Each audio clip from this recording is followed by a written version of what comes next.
忙しい人ほど実は人生が止まっています。それはちょっと怖いです。毎日ちゃんと動いているのに止まってるってどういうことなんでしょ少しだけ考えてみてください。仕事も予定も埋まっているのになぜか前に進んでいる実感が持てない瞬間はありませんか？この状態をそのまま続けると10年後も同じ場所にいる可能性があります。正直、少し思い当たるところがあります。毎日忙しいのに積み上がってる感じがしないんです。目の前のことは全部こなしてるのにこのままでいいのかって不安になることがあります。その違和感こそがとても大事なサインです。忙しさと前進は全く別のものです。この動画を見ることであなたの時間の使い方が変わります。時間の使い方ってそんなに変えられるものなんでしょうか？今までのやり方しか知らないから何を変えればいいのかわからない気がします。今日の内容は難しいことではありません。むしろ何をやめるかを見直す話です。今回紹介するのはドリー・クラークのロングゲーム、自分を取り戻す人生戦略という本です。タイトルからして長い目で考える内容なんですね。でも今は目の前のことで精一杯で長期なんて考える余裕がない気もします。だからこそこの本が必要です。短期の忙しさに追われる人ほど長期の視点が必要になります。ここを勘違いするとどれだけ頑張っても変わりません。頑張ってるのに変わらないのはやっぱり辛いです。実は自分でも気づかないうちに遠回りしてるのかもしれないって思うと焦ります。この本はその遠回りの正体をはっきりさせてくれます。そしてどうやって抜け出すかも教えてくれます。忙しい会社員がハマる罠は努力不足ではありません。むしろ頑張りすぎていることが原因です。頑張りすぎていることが原因ってちょっと意外です。ちゃんとやってるつもりなのにそれが逆効果になることもあるんですね。そのズレに気づくことが人生を取り戻す第一歩になります。この動画では本の要点を3つに分けて紹介します。3つに分かれているなら理解しやすそうです。具体的にどう変えればいいのか知りたいです。忙しさに流される毎日から自分で選ぶ毎日に変えるヒントを一緒に見ていきましょう。この本は短期の成果に追われる毎日から抜け出し、長い時間で人生を組み立て直すための考え方を教えてくれます。長い時間で考えるって言われても今は目の前のことで精一杯な気がします。すぐ結果を出さないといけない場面ばかりで先のことまで考えられていない感じがあります。だからこそこの本は今の忙しさが本当に意味のあるものかを見直すきっかけになります。本全体のテーマはとてもシンプルです。それは短期の結果よりも長期で積み上がる選択をすることです。でも短期の結果を出さないと評価されない場面も多いですよね。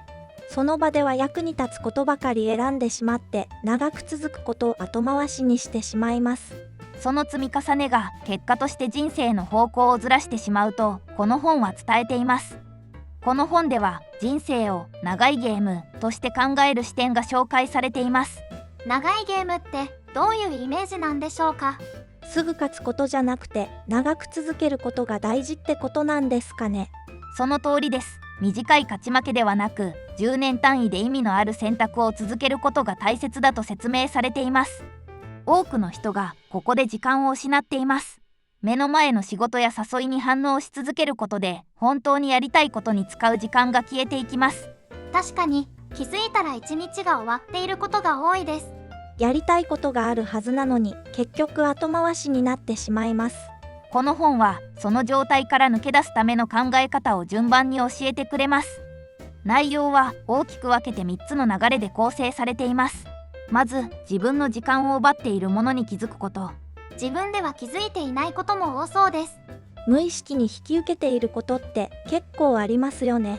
次に長期で意味のあることに集中することです。そして最後にすぐ評価されない努力を続けることが大切だと説明されています。すぐ結果が出ないと不安になってやめてしまいそうです。周りと比べてしまって自分だけ遅れている気がしてしまうこともあります。だからこそ長期で考える視点が必要になります。この本を読むことで自分の時間の使い方を見直す力が身につきます。この本を読むことで何に時間を使い何をやめるべきかがわかるようになります。ただ頑張るだけじゃなくて選び方が大事なんですね。自分の時間を取り戻すってそういうことなんだと少し分かってきました。次はその具体的な考え方を一つずつ見ていきましょう。一つ目のポイントは、忙しさは全身ではないという考え方です。毎日動いているのに、それが全身じゃないって少し混乱します。むしろ忙しいほどちゃんと進んでいる気がしてしまいます。ここで大事なのは、動いていることと積み上がっていることは違うという点です。例えば、毎日たくさんの仕事をこなしているとします。確かに、それだけで一日が終わることも多いです。やることが多すぎて何をやったのか思い出せない日もあります。その中に未来につながる行動がどれだけあるかが重要になります。多くの人がここで時間を失っています。目の前の仕事を優先するあまり、長期で意味のあることが後回しになってしまいます。思い返すと、やりたいことはいつも後に回している気がします。その場で必要なことばかりやっていて、未来のことは考えられていないです。それが続くと、毎日頑張っているのに何も変わらない状態になります。この考え方を知らないまま努力すると遠回りになります。忙しさに安心してしまうと、本当に必要な行動に気づけなくなります。実は、やっていること自体がずれているかもしれないって思うと少し怖いです。頑張っているつもりなのに違う方向に進んでいる可能性もあるんですね。だからこそ、一度立ち止まって見直すことが必要になります。具体的には、今やっていることを一つずつ振り返ります。振り返るだけで何か変わるものなんでしょうか。つい流れでやっていることが多いので考えたことがなかったです。その行動が未来の自分につながるかどうかを確認するだけでも大きな違いが生まれます。例えば、終わった後に何も残らない作業はありませんか？言われてみると、やったこと自体が次につながらない仕事もあります。その場では必要でも後に残らないことって多い気がします。そうした時間を減らしていくことで、少しずつ流れが変わっていきます。忙しさに流されるのではなく、自分で選ぶことが大切です。自分で選ぶって今まであまり意識していなかったです。目の前のことをこなすだけで精一杯でした。この視点を持つだけで、同じ一日でも意味が大きく変わります。2つ目のポイントは、魅力的な誘いほど断るという考え方です。誘いを断るってちょっと勇気がいりそうです。せっかくのチャンスを逃してしまう気がして不安になります。そう感じるのは自然なことです。だからこそ、このポイントが重要になります。この本では、全てのチャンスをつかむ必要はないと説明されています。チャンスは全部掴んだ方がいいと思っていました。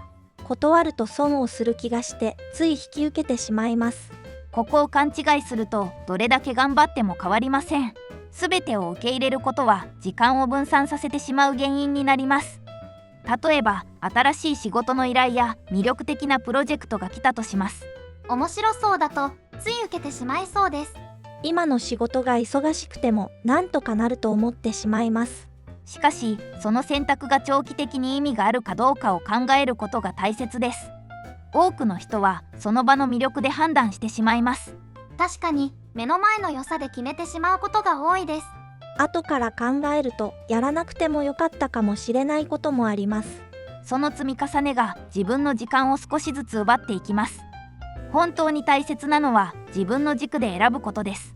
自分の軸ってどうやって決めればいいんでしょうか。周りに流されている気がして自分の基準がよくわかりません。一つの目安として、10年後の自分にとって意味があるかを考えます。すぐに役立つことよりも長く聞くものを優先します。今すぐの評価よりも先を考えるということですね。それができれば無駄な時間は減りそうです。その通りです。選ばないことも重要な戦略になります。断ることで初めて本当にやりたいことに時間を使えるようになります。今までは断ることに罪悪感がありました。でも全部受ける方がリスクなのかもしれないと感じました。この考え方を持つことで、自分の時間を守ることができるようになります。3つ目のポイントは、すぐ評価されない努力を積むという考え方です。正直、それが一番辛そうに感じます。結果が出ないと不安で続けられなくなりそうです。その感覚はとても自然なものです。だからこそ、この考え方が重要になります。この本では、本当に価値のある努力ほどすぐには評価されないと説明されています。すぐに評価されないとやっぱり意味がないように感じてしまいます。周りが結果を出していると余計に焦ってしまいます。ここを勘違いするとどれだけ努力しても積み上がりません。短期の評価ばかりを追うと長期で意味のある行動が続かなくなります。例えば新しいスキルを身につける場面を考えてみてください。最初はなかなか成果が出なくてやめたくなることが多いです。頑張っても変化が見えないと自信がなくなってしまいます。しかしその時間こそが後で大きな差を生みます。多くの人が結果が出ない段階でやめてしまいます。自分も途中でやめてしまったことがいくつもあります。あの時続けていればと後悔することもあります。その差が長い時間の中で大きく広がっていきます。本書では努力を続けるための考え方も紹介されています。続けるためのコツがあるなら知りたいです。気合だけではどうしても続かない気がします。大切なのは結果ではなく行動に目を向けることです。毎日少しでも続けることに意味があります。小さなことでも積み重ねれば変わるんですね。完璧じゃなくてもいいと思うと少し気が楽になります。その積み重ねがやがて目に見える形になります。すぐに結果が出なくても焦げる必要はありません。今まですぐ結果を求めすぎていた気がします。比べる相手も多くて余計に焦ってしまっていました。長期で考えることで自分のペースで進めるようになります。すぐ評価されない努力こそが未来を大きく変える力になります。今は見えなくても意味があると思えると続けられそうです。少しずつでも自分のために積み上げていきたいです。この視点を持つことで努力の意味が大きく変わっていきます。この本の中でとても印象的な考え方があります。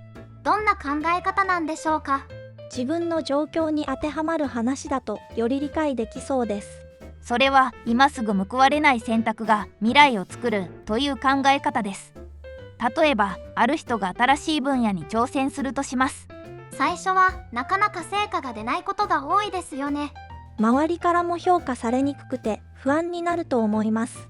それでも続けることで少しずつ力がついていきます。多くの人がここでやめてしまいます。結果が見えないと続けるのが難しいです。自分だけ取り残されている気がしてしまいます。しかしその途中でやめるかどうかが大きな分かれ道になります。この考え方を知らないまま努力すると遠回りになります。すぐに結果が出ることばかり選ぶと本当に伸びる機会を失ってしまいます。短期で結果が出るものばかり選んでいたかもしれません。気づかないうちに安全な選択ばかりしていた気がします。その積み重ねが長期的な差を生んでいきます。本書ではこうした選択の積み重ねが人生を形作ると説明されています。小さな選択でも積み重なると大きくなるんですね。その一つ一つが未来につながっていると思うと少し意識が変わりそうです。だからこそ今の選択をどうするかがとても重要になります。例えば仕事終わりの時間の使い方も一つの例です。疲れているとつい何も考えずに過ごしてしまいます。気づいたらスマホを見て終わってしまうことも多いです。その時間を少しだけ未来に使うだけで大きな違いが生まれます。ここで大切なのは完璧を目指さないことです。完璧にやろうとすると続かなくなってしまいます。少しでもやればいいと思うと気持ちが楽になります。小さな一歩を続けることが長期で大きな成果につながります。本書のメッセージはとてもシンプルです。すぐに結果が出なくてもその選択には意味があるということです。今の努力にも意味があると思えると少し安心します。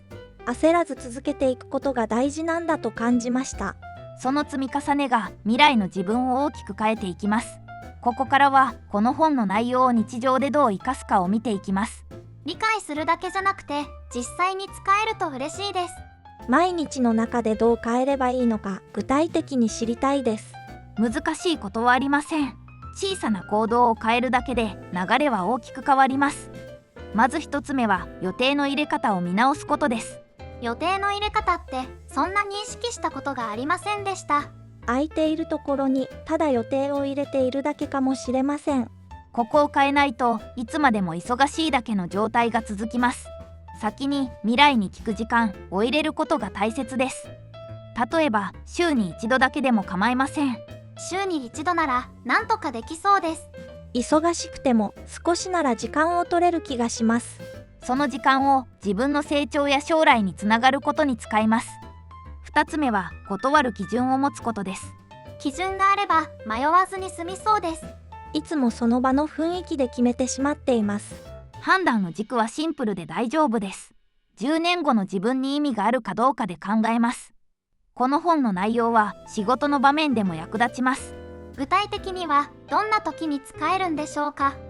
例えば頼まれ事が多い時に活かせそうです。その通りです。すべて引き受けるのではなく選ぶことが大切になります。3つ目は小さな努力を続ける仕組みを作ることです。仕組みがあれば続けやすくなりそうです。気分に左右されずにできるのは大事ですね。例えば毎日5分だけでも構いません。続けること自体に価値があります。ここで多くの人がつまずきます。完璧を求めてしまい続けられなくなることです。最初から高い目標を立てて続かなかったことがあります。やらなきゃと思うほど逆にできなくなってしまいます。小さく始めることが長く続けるコツです。日常の中で少しずつ選び方を変えていきます。